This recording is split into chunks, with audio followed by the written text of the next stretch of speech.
Chicago, Illinois, Northwestern Memorial Hospital, 23 de octubre de 1985. Tercer piso, ala de recuperación ortopédica, habitación 318. La habitación huele a antiséptico y plástico frío, a ese aire reciclado que tienen todos los hospitales del mundo, ese aire que no pertenece ni al interior ni al exterior, que existe en ese espacio intermedio donde el tiempo funciona diferente, donde los minutos se estiran y las horas se comprimen y los días pierden el sentido que tienen afuera. Por la ventana, el viento de octubre golpea el cristal con esa insistencia particular que tiene el invierno de Chicago cuando llega antes de ser invitado. Las ramas de los árboles del parque de enfrente se doblan. Las hojas amarillas y rojas vuelan en espirales que no tienen destino. Adentro hay un silencio distinto, no el silencio de la paz, ni el silencio de un hombre que acaba de escuchar las palabras que ningún atleta quiere escuchar jamás.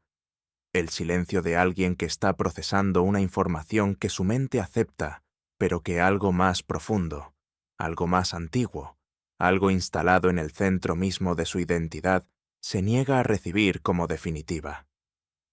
Michael Jordan tiene 22 años. Lleva 3 días en esa cama, 3 días mirando el mismo techo blanco de una habitación que no eligió, en una ciudad que lo necesita, con un pie izquierdo envuelto en vendas blancas que parecen una sentencia escrita en un idioma que no quiere aprender a leer. El hueso navicular de su pie izquierdo está fracturado. No es una lesión menor, no es algo que se resuelve con descanso, con hielo, con paciencia y con voluntad. Es el tipo de fractura que los médicos deportivos conocen demasiado bien, porque la han visto demasiadas veces. Es el tipo de fractura que aparece en los archivos de carreras truncadas, de promesas rotas, de atletas que llegaron brillando y salieron en silencio por una puerta lateral que nadie recuerda. El médico entró esa mañana con una carpeta gruesa, una expresión entrenada para la neutralidad y la cadencia lenta de alguien que ha aprendido por experiencia que las malas noticias necesitan espacio para aterrizar. 6 meses mínimo, dijo, posiblemente la temporada completa, y dependiendo de cómo responda el hueso al proceso de recuperación, podría haber complicaciones a largo plazo. Podría haber reincidencia bajo presión sostenida. Existe la posibilidad de daño estructural permanente si regresa antes de tiempo. El médico continuó hablando. Mencionó protocolos, mencionó porcentajes, mencionó casos similares que habían tenido desenlaces distintos, dependiendo de variables que en este momento era imposible predecir. Michael lo escuchó hablar durante varios minutos más. Veía los labios moverse. Veía la carpeta abrirse y cerrarse. Veía las manos del médico señalando radiografías iluminadas en una caja de luz donde el hueso fracturado aparecía como una línea delgada y oscura, atravesando algo que debería estar completo. Pero en algún punto de esa conversación, Michael Jordan dejó de escuchar. No porque no entendiera las palabras. Las entendía perfectamente. Las entendía con esa claridad dolorosa, con la que se entienden las cosas que uno no quiere entender. Las entendía tan bien que su mente, sin pedirle permiso, comenzó a construir imágenes con ellas. Imágenes de una carrera que llevaba exactamente 3 partidos en la NBA y que quizás ya había terminado. Imágenes de sus compañeros en la cancha sin él. Imágenes de los Bulls jugando la temporada entera, mientras él miraba desde una silla de ruedas primero y desde el banco después. Imágenes de otros jugadores jóvenes emergiendo, ocupando el espacio que él había comenzado a ocupar, construyendo las historias que él había planeado construir. Imágenes de un sueño que había costado toda una vida y que ahora dependía de un hueso del tamaño de una castaña que había decidido romperse en el peor momento posible. Cuando el médico terminó, extendió la mano. Michael la estrechó con la firmeza automática de alguien que ha sido educado en la cortesía incluso cuando el mundo se está desmoronando, y la puerta se cerró. La habitación quedó completamente en silencio. Michael Jordan, el hombre que en solo 3 partidos de su primera temporada había dejado a la NBA sin palabras, el hombre que el propio Larry Bird había señalado como el jugador más explosivo que había visto en años, el hombre que los aficionados de Chicago ya llamaban entre susurros el futuro del baloncesto, y quizás algo más que eso, estaba solo en una cama de hospital con un pie roto mirando el techo con los ojos completamente abiertos. Para entender lo que ocurrió esa noche en la habitación 318, hay que entender quién era Michael Jordan antes de ese cuarto. Hay que ir más atrás, mucho más atrás. Hasta una tarde de otoño en Wilmington, Carolina del Norte, donde todo comenzó de la única manera en que las grandes historias pueden comenzar, con una derrota. Michael Jeffrey Jordan nació el 17 de febrero de 1963 en Brooklyn, Nueva York, pero creció en Wilmington, Carolina del Norte, en una casa donde los valores no se enseñaban con palabras, sino con ejemplo. Su padre, James Jordan, era un mecánico de mantenimiento en una planta industrial. Se levantaba antes que el sol y volvía a casa cuando la cena ya se había enfriado. No se quejaba, no explicaba, simplemente hacía el trabajo que había que hacer con la consistencia silenciosa de un hombre que entendía que la dignidad no se declama, se construye, un día a la vez, en los lugares donde nadie te aplaude. Su madre, Deloris Jordan, era una mujer de una precisión casi intimidante. Trabajaba en un banco. Él manejaba su hogar con la eficiencia de una directora de operaciones y crió 5 hijos con una combinación de amor absoluto y exigencia que no admitía términos medios. En la casa de los Jordan, la mediocridad no era una opción, no porque hubiera castigo para quien fallara, sino porque había algo más difícil que el castigo. Había la mirada de Deloris, esa mirada que decía claramente que tú puedes más, y los dos lo sabemos, y que resultaba infinitamente más difícil de sostener que cualquier consecuencia. Michael era el tercero de 5 hermanos. Creció compitiendo, no porque la vida se lo exigiera especialmente, sino porque la competencia era el idioma natural de su familia. En el patio trasero de su casa había una canasta de baloncesto que su padre instaló un verano y que desde ese día nunca volvió a ver el reposo. Los hermanos Jordan se disputaban cada punto con una intensidad que los vecinos encontraban excesiva para niños y que en realidad era simplemente el primer laboratorio donde Michael comenzó a entender algo fundamental sobre sí mismo. Él no toleraba perder. No con rabia incontrolada, no con berrinches ni con escenas, con algo más interesante y más peligroso, con una determinación fría y metódica de descubrir por qué había perdido, de encontrar exactamente qué había fallado, y de no volver a fallar de la misma manera. Cuando tenía 11 años, su hermano mayor Larry, que era 2 años mayor y varios centímetros más alto, lo derrotaba en casi todos los enfrentamientos del patio. Michael pasaba horas practicando después de que todos se habían ido adentro. Su madre lo llamaba a cenar y él pedía 5 minutos más 5 minutos que se convertían en 30, en 1 hora. James Jordan lo observaba desde la ventana de la cocina y no decía nada, solo observaba. Y en esa observación había algo que se parecía mucho al reconocimiento de un padre que está viendo en su hijo algo que todavía no tiene nombre, pero que ya sabe que es real. Pero el momento que definió todo, el momento que Michael Jordan citaría décadas después, en entrevistas, en discursos, en conversaciones privadas, como el punto exacto donde su vida tomó la dirección que tomó, ocurrió cuando tenía 15 años. Era 1978, la preparatoria Laney, en Wilmington, las pruebas de selección para el equipo varsity de baloncesto, el equipo de los mayores, el equipo que importaba, el equipo que jugaba en los gimnasios grandes con las tribunas llenas y los nombres en las camisetas. Mi Michael llegó a esas pruebas con la certeza absoluta y sin matices de un chico de 15 años que ha practicado más que nadie, que ha pensado en esto más que en cualquier otra cosa, que quiere esto con una intensidad que él mismo no podría describir con palabras, pero que siente en cada músculo y en cada decisión que ha tomado en los últimos 2 años. El entrenador revisó la lista, la leyó en voz alta. Los nombres de los seleccionados fueron cayendo uno por uno en el gimnasio. Michael escuchó cada uno con la atención de quien espera el suyo. Su nombre no apareció.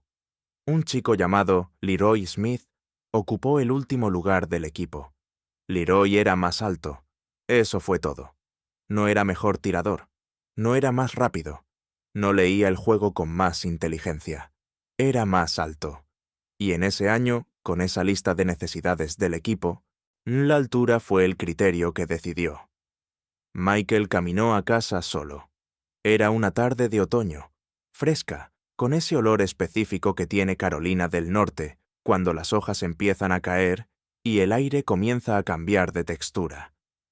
Caminó las 12 cuadras entre la preparatoria y su casa, sin mirar a nadie, sin detenerse, sin hablar. Entró, subió las escaleras, cerró la puerta de su cuarto y lloró. Lloró con esa intensidad silenciosa que tienen los llantos de los que han sido educados para no mostrar debilidad afuera y necesitan procesarla adentro. Lloró durante un tiempo que él mismo nunca ha precisado en sus relatos, porque el tiempo en esos momentos no funciona con la lógica habitual. Pero entonces algo ocurrió. Algo que no es posible explicar completamente desde afuera, porque sucede en ese lugar interior donde las personas deciden quiénes van a ser. El llanto se detuvo, no gradualmente, se detuvo, y en el silencio que quedó después, Michael Jordan tomó la decisión más importante de su vida. No la decidió con palabras elaboradas, no la escribió en ningún papel esa noche, no la anunció a nadie. La tomó en ese silencio de cuarto cerrado con la sencillez brutal de las decisiones que realmente cambian todo. Nunca más habría una razón válida para dejarlo afuera. Nunca más el talento sería la pregunta, solo la respuesta. Nunca más nadie tendría argumentos. Nunca más ningún entrenador, ningún seleccionador, ningún sistema de evaluación tendría material suficiente para construir un caso en su contra. Desde el día siguiente, Michael Jordan fue al gimnasio antes que todos. Se fue después que todos. En los meses que siguieron, entrenó con una disciplina que sus compañeros miraban con una mezcla de respeto y genuina preocupación. Practicó cuando llovía, cuando nevaba, cuando el resto de los chicos de su edad estaban en fiestas, en el cine, viviendo la adolescencia sin complicaciones que él había decidido posponer indefinidamente. Al año siguiente, fue seleccionado para el equipo Varsity. Al año después, era el mejor jugador de la preparatoria. Llegó a la Universidad de Carolina del Norte con una reputación y con algo más valioso que la reputación. Con un sistema de trabajo forjado en la disciplina y el rechazo que convierte a los atletas dotados en algo cualitativamente diferente. Jugó bajo el entrenador Dean Smith, un hombre que construía jugadores desde los cimientos, que no permitía que ningún individuo brillara más que el equipo, que exigía inteligencia táctica además de habilidad física. Michael aprendió a subordinar el espectáculo al resultado. Aprendió que ganar con eficiencia es superior a perder con brillantez. Aprendió que el equipo es el vehículo y el campeonato es el destino, y que ninguna estadística personal vale lo que el marcador final. En 1982, con 19 años, en el partido por el Campeonato Nacional Universitario contra Georgetown, con el marcador empatado y los segundos contados, Dean Smith dibujó una jugada en la pizarra. La jugada terminaba con el balón en las manos de Michael Jordan. Michael tomó el tiro. El balón entró. Carolina del Norte ganó el campeonato. Un tiro. Una decisión tomada en una fracción de segundo, bajo la presión más intensa del baloncesto universitario. El resto del mundo lo llamó un gran momento. Michael Jordan lo llamó simplemente el resultado de lo que había entrenado para hacer. En junio de 1984, los Chicago Bulls lo eligieron en el tercer puesto del draft de la NBA. Era una franquicia en ruinas, sin cultura de victoria, sin liderazgo claro, sin la identidad de los equipos que ganan en los momentos que importan. Un equipo que perdía con relativa elegancia y llamaba a eso proceso de reconstrucción. Michael llegó como algo que esa ciudad no había pedido conscientemente, pero que necesitaba con urgencia. En su primera temporada, en los 3 partidos que pudo jugar antes de que el hueso navicular decidiera el rumbo de los acontecimientos, Michael Jordan promedió números que hacían que los más veteranos del negocio se inclinaran hacia adelante en sus sillas y se preguntaran si estaban viendo lo que creían estar viendo. El United Center vibraba de una manera diferente cuando él tocaba el balón. Había algo en su movimiento, en su lectura del juego, en la velocidad con la que procesaba las situaciones, que no tenía equivalente en la liga. Y entonces, el hueso navicular dijo que no. 3 partidos. Eso fue todo lo que la temporada le dio. Esa noche en la habitación 318 del Northwestern Memorial Hospital, cuando la enfermera del turno nocturno apagó las luces del pasillo a las 10 y el corredor quedó en esa penumbra particular que tienen los hospitales de noche, Michael Jordan permaneció despierto. No era insomnio, era pensamiento. El tipo de pensamiento profundo y sostenido que ocurre cuando el ruido del mundo se silencia, y un hombre queda solo con las preguntas que el movimiento constante de la vida cotidiana no deja formular con claridad. ¿Y si el hueso no sana bien? ¿Y si regresa y no es el mismo? ¿Y si este fue el principio y también el final? Las preguntas no eran cobardía, las preguntas eran honestas, y Michael Jordan, en esa habitación a las 10 de la noche del 23 de octubre de 1985, se permitió hacerlas con una honestidad que no habría podido sostener frente a ninguna otra persona, ni frente a su entrenador Stan Albeck, que había hablado de paciencia y de futuro brillante, ni frente a sus padres, que habían viajado desde Wilmington y que necesitaban verlo entero para poder ellos también mantenerse enteros. Ni frente a los periodistas que ya especulaban sobre su recuperación con el tono neutro, y a veces cruel, de quienes reportan sobre el dolor ajeno sin sentirlo. Solo en esa habitación, Michael Jordan se permitió tener miedo. Y fue en ese momento, en ese permiso que se dio a sí mismo para sentir lo que realmente sentía, que ocurrió algo. Se estiró hacia la mesita de noche. Había allí una jarra de agua, un control remoto que funcionaba con intermitencias, un vaso de plástico y casi escondido debajo de una revista que alguien había dejado, un cuaderno de espiral. La cubierta era azul, de ese azul genérico y sin pretensiones de los cuadernos baratos que se compran en cualquier farmacia.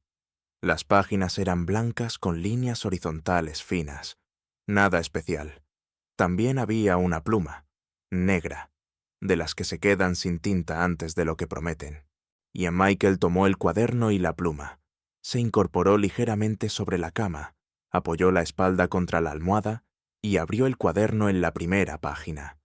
Escribió la fecha en la parte superior. No porque fuera un hábito, sino porque necesitaba anclar ese momento en el tiempo. 23 de octubre de 1985. Como si supiera, con esa intuición que a veces tienen las personas en los momentos que realmente importan, que algún día esa fecha necesitaría existir en algún lugar fuera de su memoria. Y entonces comenzó a escribir. Escribió durante más de 2 horas, no con la letra ordenada y calculada de quien escribe para ser leído, con la letra urgente e irregular de quien escribe para no explotar. Las palabras salían sin orden inicial, sin estructura, sin la arquitectura que Michael aplicaba a todo lo demás en su vida. Salían como salen las cosas cuando finalmente se les da salida, con la velocidad y la presión de algo que ha estado contenido demasiado tiempo. Escribió sobre el miedo primero. Lo nombró directamente, sin eufemismos, sin la distancia retórica que los hombres educados para la fortaleza suelen interponer entre ellos y sus emociones más vulnerables. Escribió que tenía miedo de que el hueso no sanara con la solidez necesaria para soportar lo que él le iba a exigir. Que tenía miedo de volver a ir a la cancha y descubrir que algo había cambiado, que la velocidad era 1 milímetro más lenta, que la respuesta del pie era un instante más tardía, que ese margen infinitesimal entre lo que era y lo que necesitaba ser se hubiera cerrado en la dirección equivocada. Escribió que tenía miedo de decepcionarlos, a sus padres, y que habían invertido no solo dinero, sino algo mucho más difícil de recuperar, tiempo y fe, en la carrera de su hijo. A los Bulls, que habían tomado una apuesta en él y que ahora esperaban con esa paciencia frágil de las organizaciones que necesitan resultados. A la ciudad de Chicago, que había comenzado a reconocerlo en las calles, con esa energía particular de una ciudad que necesita un símbolo, y ha decidido que ese símbolo eres tú. Pero a medida que escribía, algo comenzó a cambiar en el tono. Porque Michael Jordan había aprendido una cosa mucho antes de llegar a esa habitación de hospital. La había aprendido en el patio trasero de Wilmington, compitiendo contra Larry. La había aprendido en la tarde de otoño cuando caminó a casa, solo después de que su nombre no apareció en la lista. Él la había aprendido en los madrugones del gimnasio de Laney, cuando el sol todavía no había salido, y él ya llevaba 40 minutos tirando triples. Había aprendido que el miedo solo tiene el poder que tú le entregas, que el miedo es información, que el miedo te dice dónde está el trabajo que hay que hacer, que el miedo no es el enemigo sino la señal, y que la diferencia entre los que llegan y los que no llegan no es la ausencia de miedo, es lo que hacen con él. Escribió que el miedo no era su historia, que el miedo era solo el primer párrafo, que él había estado en ese lugar antes, con 15 años frente a una lista de seleccionados que no incluía su nombre, y que lo que había hecho entonces era exactamente lo que iba a hacer ahora, convertirlo en combustible. Y escribió sobre la recuperación con una especificidad que revelaba que su mente ya había comenzado a trabajar en ella mientras el cuerpo descansaba. Escribió que iba a usar cada día de inmovilidad como entrenamiento mental, que estudiaría el juego con la profundidad que el ritmo constante de la temporada no siempre permitía, que analizaría a sus rivales, a los bases, a los escoltillas, a los equipos que iban a esperar su regreso con estrategias diseñadas para contenerlo, que cuando volviera a pisar la cancha, lo haría con un conocimiento del juego que el Michael Jordan de los primeros 3 partidos todavía no tenía completamente. Escribió que iba a trabajar la parte superior del cuerpo con una intensidad que transformaría sus brazos, sus hombros, su núcleo, en herramientas más poderosas que nunca, que si no podía usar el pie, me usaría el tiempo para construir el resto, que iba a salir de esta recuperación siendo un jugador diferente al que entró, no inferior, diferente, más fuerte, más inteligente, más difícil de detener. Escribió sobre su propósito, no con la grandilocuencia de los discursos motivacionales, ni con la ambigüedad de los deseos vagos, con la claridad concreta de alguien que sabe exactamente lo que quiere y por qué lo quiere. Escribió que quería ganar campeonatos. Escribió ese plural deliberadamente. No un campeonato, campeonatos. Escribió que quería redefinir lo que era posible en una cancha de baloncesto, que quería que su nombre significara algo más allá del atletismo, que significara una forma de entender el trabajo, la dedicación y el estándar. Y entonces escribió la frase que quienes la conocen repiten hasta hoy, con el respeto que se reserva para las verdades que han sido probadas por la experiencia antes de ser pronunciadas. Escribió: los obstáculos no son el final del camino, son el lugar donde el camino se separa entre quienes regresan y quienes se quedan. Miró esa frase durante un momento largo. La leyó 3 veces. Luego siguió escribiendo. Escribió sobre su padre James y sobre las mañanas en que lo veía salir a trabajar en la oscuridad. Sobre cómo esa imagen, ese hombre saliendo en la oscuridad sin quejarse, sin esperar que nadie lo aplaudiera, había sido el primer gran maestro de su vida. Escribió que James Jordan nunca había tenido un estadio lleno ovacionándolo.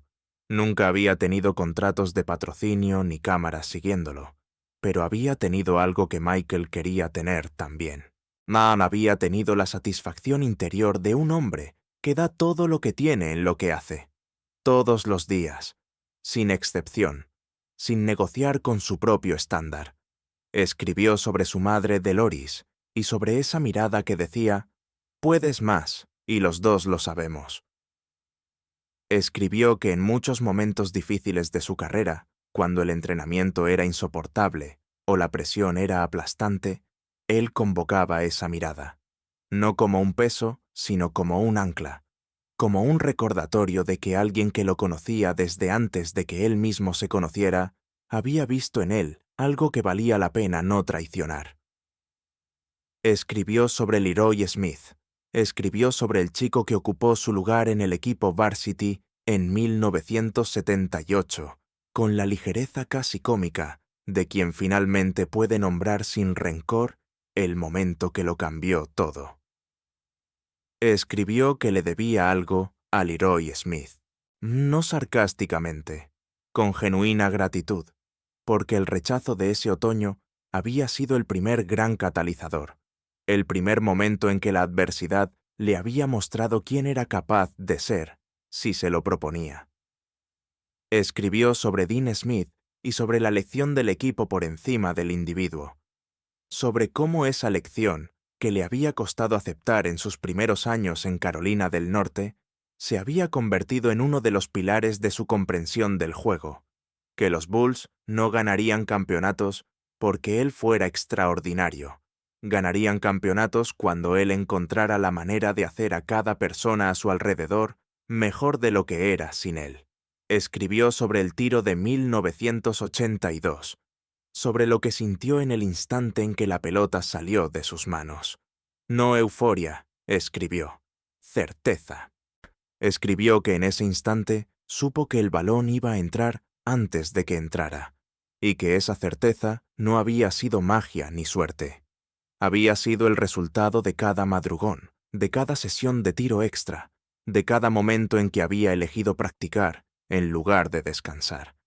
Ese tiro no lo había metido en esos segundos finales del campeonato. Lo había metido durante años, en gimnasios vacíos, sin público, sin cámaras, sin nadie que supiera qué estaba ocurriendo. Y entonces escribió sobre lo que venía. Escribió la recuperación como si ya hubiera ocurrido. No en tiempo condicional, sino en tiempo futuro, con la certeza del tiempo pasado. Escribió que el hueso iba a sanar, que el pie iba a responder, que iba a volver a la cancha. Escribió que los Bulls iban a ganar.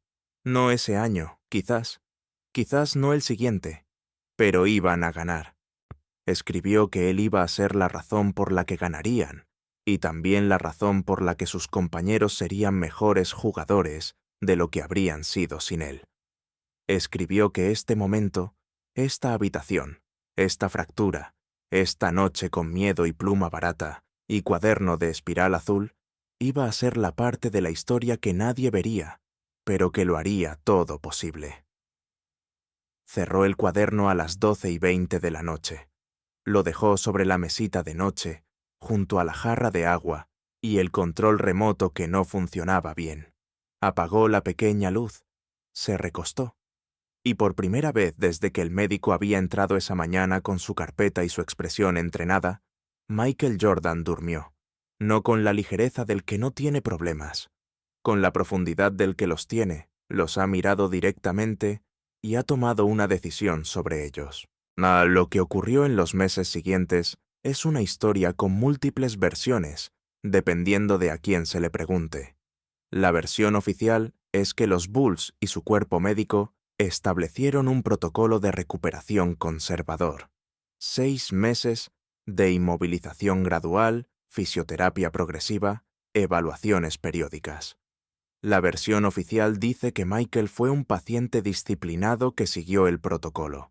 La versión de quienes lo conocían de cerca dice algo diferente. Dice que Michael Jordan convirtió esos meses en una preparación que iba mucho más allá de lo físico, que estudió cada equipo de la liga con una obsesión metódica que asustaba a sus propios asistentes, que memorizó patrones, tendencias, debilidades, que cuando finalmente volvió a poder mover el pie con libertad, la intensidad de su trabajo físico fue tal que el equipo médico tuvo que negociar con él, literalmente, partido por partido, para evitar que forzara la recuperación más allá de lo que el hueso podía tolerar. El propietario de los Bulls, Jerry Reinsdorf, le dijo en una conversación que se haría famosa: «Cada partido que juegas con ese pie es una decisión que puede costarte el resto de tu carrera». Michael lo escuchó, lo analizó y negoció. No desde la rebeldía impulsiva, sino desde la convicción profunda de alguien que sabe exactamente cuánto riesgo está dispuesto a asumir y por qué. En marzo de 1986, regresó. No al 100%, no sin dolor, no sin la sombra de la posibilidad de que el hueso respondiera mal bajo la presión de la competencia real. Regresó porque había calculado que el riesgo era aceptable y porque había algo en él que no podía seguir mirando desde afuera. En los playoffs de esa temporada, en un segundo partido de primera ronda contra los Boston Celtics, el equipo más dominante de ese tiempo, con Larry Bird en el pico de su carrera, y una nómina de jugadores que la mayoría de las franquicias de la liga observaban con envidia apenas disimulada, Michael Jordan anotó 63 puntos. 63 puntos en un solo partido de playoffs, el récord más alto en la historia de los playoffs de la NBA hasta ese momento. Un número que todavía, hoy, décadas después, permanece como el techo de lo que un solo jugador ha hecho en un partido de postemporada en la liga más competitiva del mundo. Los Celtics ganaron el partido. Los Bulls no avanzaron en esa primera ronda. Y sin embargo, cuando Larry Bird salió del parqué del Boston Garden esa noche y se enfrentó a los micrófonos con el sudor todavía en la frente y los ojos de alguien que acaba de sobrevivir, algo que no esperaba necesitar sobrevivir, dijo la frase que resumió lo que todos habían visto durante 48 minutos. Eso no fue Michael Jordan. Eso fue Dios disfrazado de Michael Jordan. El pie había sanado.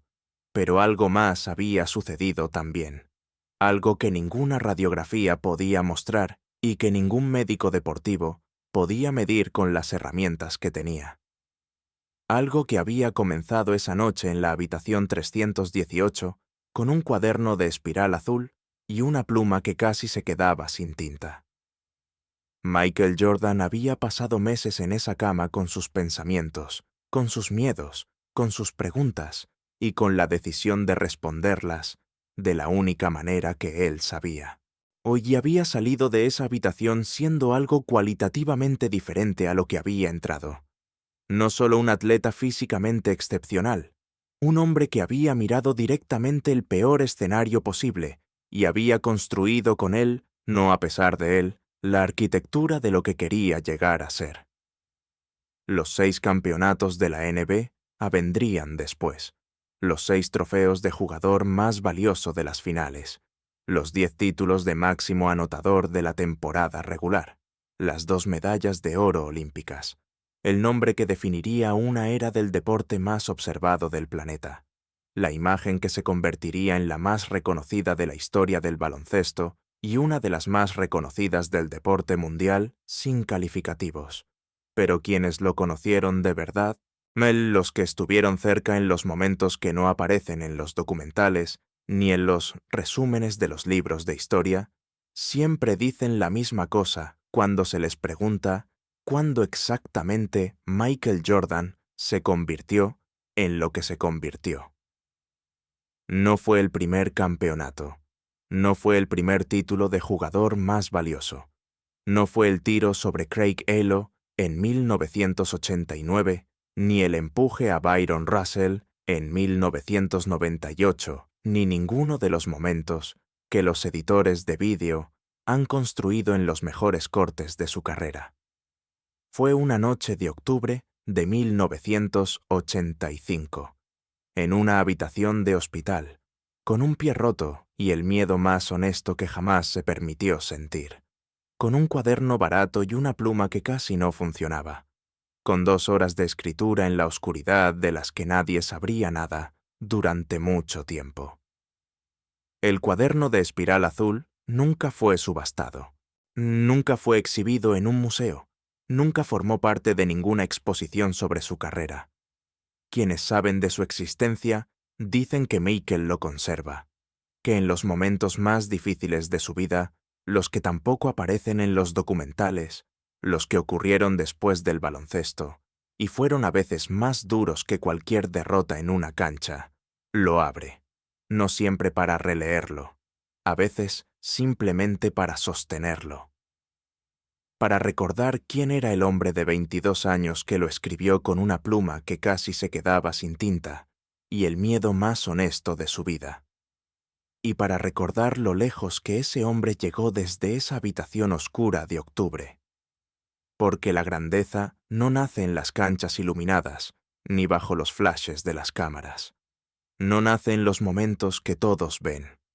Nace en los lugares donde nadie te mira, donde nadie te aplaude, ni donde el único testigo de lo que decides ser eres tú mismo, y la única pregunta que importa es si vas a levantarte o quedarte. Michael Jordan eligió levantarse. Lo eligió solo, en silencio, en una habitación de hospital a las 10 de la noche, con una pluma barata y un cuaderno de $2. Y eso cambió absolutamente todo. Si esta historia te recordó que tus peores momentos no son el final de tu camino, sino el lugar exacto donde el camino se separa entre quién eres y quién puedes ser, este canal es para ti. Suscríbete ahora, activa la campana y acompáñame en cada historia que revela lo que los grandes hicieron cuando nadie miraba, cuando todo fallaba, cuando la única voz que quedaba era la suya propia. Porque aquí no hablamos de victorias, hablamos de las decisiones que las hacen posibles. Nos vemos en el próximo video.